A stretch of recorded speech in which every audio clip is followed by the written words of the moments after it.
جی welcome back. ہمارے ساتھ موجود ہیں شاہد خٹک صاحب, MNA PTI کے سینئر لیڈر. السلام علیکم شاہد. وعلیکم السلام. کیا بن رہا ہے آپ لوگوں کا؟ وہ ابھی رانا صاحب کی آپ نے باتیں سنی, انہوں نے کہا کہ آپ لوگوں نے وائلیٹ کر دیا, آپ نے مذاق بنا دیا جو آپ نے انڈرٹیکنگ دی ہوئی تھی سپریم کورٹ کو. ان کا دیکھیں ہدایات آ گئی, ہم یہی کہتے تھے سیاسی استعمال ہوتا ہے, انہوں نے کہا دیکھیں ان کی ہدایت آ گئی کہ میں نے جنید اکبر کو کیا ہدایات آئیں, پھر چیف منسٹر کو کہا کہ تیز کرو سب کچھ کرو. ہم تو پہلے ہی کہتے تھے سیاسی ہے. اگرچہ میں نے ان سے پوچھا, میں نے کہا آپ نے پہلا حصہ پورا نہیں کیا تو دوسرے پہ گلہ کر رہے ہیں. انہوں نے کہا ہمارا حصہ علیحدہ, ان کا حصہ علیحدہ. بسم اللہ الرحمن الرحیم. محمد مالک صاحب, پہلی بات تو یہ کہ سپریم کورٹ کا فیصلہ کیا تھا. اس کا فیصلہ یہ تھا کہ عمران خان صاحب کو شفا انٹرنیشنل ہاسپٹل شفٹ کیا جائے, ان کے ذاتی ڈاکٹر جو ہے ڈاکٹر فیصل سلطان کی موجودگی میں, اور ایک ان کی بہن کو, وہ بھی ڈاکٹر ہے بائی پروفیشنل, عظمیٰ خان, وہ ان کے ساتھ ہوں گی. ہم گئے, ان کی فیملی گئی, ڈاکٹر بھی گیا. ایک ڈاکٹر کو آگے گاڑی میں بٹھایا, بہن کو الگ گاڑی میں بٹھایا, عمران خان صاحب کو الگ گاڑی میں بٹھایا. ڈاکٹر فیصل کو لے گئے شفا انٹرنیشنل کمرے میں بٹھائی رکھا, آگے میں نہیں بتاؤں گا. اس کے بعد عمران خان صاحب کو اور ان کی بہن کو, ان کو لے کے گئے پیمز. یہ پیمز اور شفا تک پہنچنے میں PTI کا کیا قصور ہے؟ مجھے پہلے یہ پوائنٹ بتا دیں, رانا صاحب سے بھی پوچھ لیں. وہ کہتے ہیں آپ لوگوں نے باہر, ہمارے پاس ایویڈنس ہے جی, آپ کے لوگ اکٹھے ہو گئے تھے اور وہ سیکیورٹی کا وہی مسئلہ ہو گیا. اگر لوگ اکٹھے ہو گئے تھے, ڈاکٹر فیصل ہسپتال کے اندر کیسے پہنچے؟ نمبر 1. نمبر 2, مالک صاحب آپ کا سیاسی اختلاف عمران خان صاحب سے ہو سکتا ہے, آپ کا الگ پوائنٹ آف ویو, ان کا الگ پوائنٹ آف ویو اس کے اوپر, لیکن اس بات کے اوپر آپ کنونس بھی ہیں اور آپ کو پتہ بھی ہے اگر عمران خان صاحب کا یہ پتہ چل جائے نا کہ وہ محمد مالک کے شو میں ARY میں ہیں, تو 1 گھنٹے کے اندر یہاں پہ باہر ہزاروں کی تعداد میں لوگ جمع ہو جائیں گے. ہم نے کیا کیا کہ سپریم کورٹ میں جو ہم نے ایفیڈیوٹ دیا 2 چیزوں کا, کہ ہیلتھ کے اوپر ہم کوئی پالیٹکس نہیں کریں گے, اور دوسرا یہ کہ شفا انٹرنیشنل ہاسپٹل کے قریب ہم کوئی بھی نہیں جائیں گے. ہم نے اپنے کارکنان سے اپیل کی, پاکستانی قوم سے اپیل کی, کوئی نہیں گیا ادھر. اور رہی بات اب جو آگے کا معاملہ ہے, چونکہ آپ نے بہت سی چیزیں خود ہی اپنے جو انٹرو میں آپ نے بتا دی, جو تحریک انصاف کا موقف ہے یا میں نے آپ کے سوالات کے جوابات دینے تھے. اب عدالت اور حکومت کا معاملہ بن گیا یہ. اب تو یہ عدالتیں جو ہیں جو 26 آئینی ترمیم کے نتیجے میں بنی ہیں, جس کے اوپر پوری قوم کو, ہم سب کو بڑے تحفظات ہیں. ایک موقع آ گیا دوبارہ عدالت کے پاس کہ یا وہ اپنے وقار کے لیے, اپنی آزادی کے لیے وہ ایک آزادانہ فیصلہ کرے, اور یا جو ہمارے خدشات یا 26 آئینی ترمیم کے بعد جو پاکستانی قوم کہہ رہی تھی کہ عدلیہ جو ہے وہ آزاد نہیں رہی, تو اب ججز جانے, اور اگر ججز انصاف نہیں کر سکتے تو پھر کیوں قوم کے پیسوں کے ٹیکس سے تنخواہیں لے رہے ہیں؟ پھر ان کو نہیں کرنا چاہیے. پھر جب آپ انصاف ہی نہیں کر سکتے, جو کہ آپ کا کام ہے, جس کا آپ نے حلف لیا ہوا ہے, جس کے لیے آپ بیٹھے ہوئے ہیں, تو ابھی ان 3 ججز جنہوں نے بڑا ہی انصاف پہ مبنی فیصلہ کیا, اب ان 3 ججز کو چاہیے کہ وہ اپنا فیصلہ امپلیمنٹ بھی کرائیں, اور پوچھیں ان لوگوں سے, حکومت سے, کہ تم لوگوں نے کیوں جو عدالت کا فیصلہ تھا اس کو کیوں نہیں مانا, اس کو کیوں امپلیمنٹ نہیں کیا. ابھی آگے یہ کیا کرنے جا رہے ہیں. اسی فیصلے میں لکھا تھا کہ منگل کے دن ان کی بہنیں اور فیملی ان کی ملاقات کرائیں. تو کل اگر یہ دوبارہ تینوں بہنوں کی ملاقات نہیں کرتے, یہ اگلا کنٹمپٹ آف کورٹ ہے. رانا صاحب نے کہہ دیا, ابھی آپ نے سنا نہیں, انہوں نے کہہ دیا, انہوں نے کہا کہ نہیں اب یہ عدالتیں فیصلہ کریں گی, تو وہ تو نظر آ رہا ہے کہ کل ملاقاتیں کوئی نہیں, وہ بھی کنٹمپٹ آف کورٹ ہے. اس میں عدالت نے لکھا کہ ان کے بچوں کے ساتھ ان کی بات کرائی جائے کال کے اوپر, اگر وہ نہیں کراتے وہ اگلا کنٹمپٹ آف کورٹ ہے.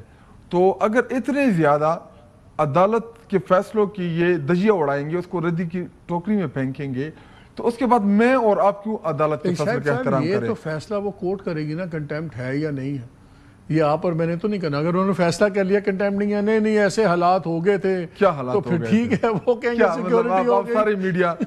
ساری میڈیا وہاں پہ موجود تھی. دیکھیں سچ چھپتا نہیں ہے, وہاں پہ کوئی بھی نہیں گیا, ہمارا بندہ کوئی بھی کارکن نہیں گیا. ہاں دیکھیں پاکستان اسلام آباد بہت بڑا ہے, اگر 5 10 15 20 بندے کہیں پہ سائڈ پہ کھڑے ہو گئے, انہوں نے پتیاں پھینکی پھولوں کی, میں اس سے انکار نہیں کر رہا, لیکن ان لوگوں سے ہمارا کوئی لینا دینا نہیں تھا, وہ اسٹرینجر تھے.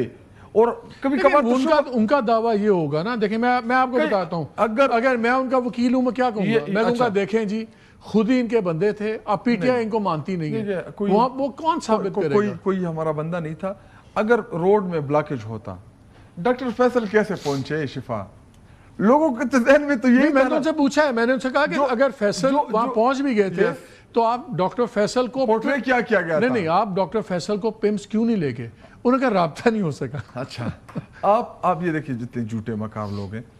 ابھی جو گاڑی میڈیا کے اوپر شو کر رہے تھے, مطلب میں خود بھی, ہم سب یہی چاہ رہے تھے, وہ بڑی لینڈ کروزر ٹائپ کی جو وائٹ کلر گاڑی تھی, ہم سب یہی سمجھ رہے تھے کہ عمران خان صاحب اس گاڑی کے اندر ہیں, لیکن اس میں ایکچولی ڈاکٹر فیصل تھا. عمران خان صاحب کو یہ ایک کرولا گاڑی میں لے کے آئے. اگر یہ کہتے ہیں کہ ان کی سیکورٹی کنسرنس تھے, تو اگر آپ اتنے بڑی لیڈر کو, ملک کے سابقہ پرائم منسٹر کو, آپ ایک چھوٹی سی موٹر کار میں بٹھا کے ان کو پمز لا سکتے ہیں. یہ آپ کی خبر ہے کہ یہ آپ کی لائک ویسے اندازہ ہے کہ پتہ ہے آپ کو کہ پتہ ہے؟ اچھا, بہت سی چیزوں کا پتہ ہے, لیکن چونکہ ہم سپریم کورٹ کے اس میں نہیں بتانا چاہ رہے ہیں. ہاں, جو پہلی میٹنگ تھی نورین خانم نے, اس نے کوئی چیز نہیں بتائی. یہ اس لیے سارا ابہام ہے کہ جنید اکبر کے متعلق یہ بول دیا, سہیل آفریدی کو یہ بول دیا, اس کو وہ بول دیا. یہ سارے رومرز اس لیے پہلے ہوئے کیونکہ ان کی بہن نے سپریم کورٹ آف پاکستان میں ہم نے کمٹ کیا کہ صحت کے معاملے کے اوپر ہم کوئی سٹیٹمنٹ نہیں دیں گے.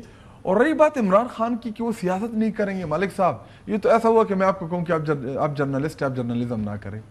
وہ لیڈر ہے پارٹی کا, وہ سربراہ ہے. لیکن اگر انسٹرکشنز پاس نہ ہوئی ہوتی تو ہم نے 2-3 چیزیں تو دیکھی.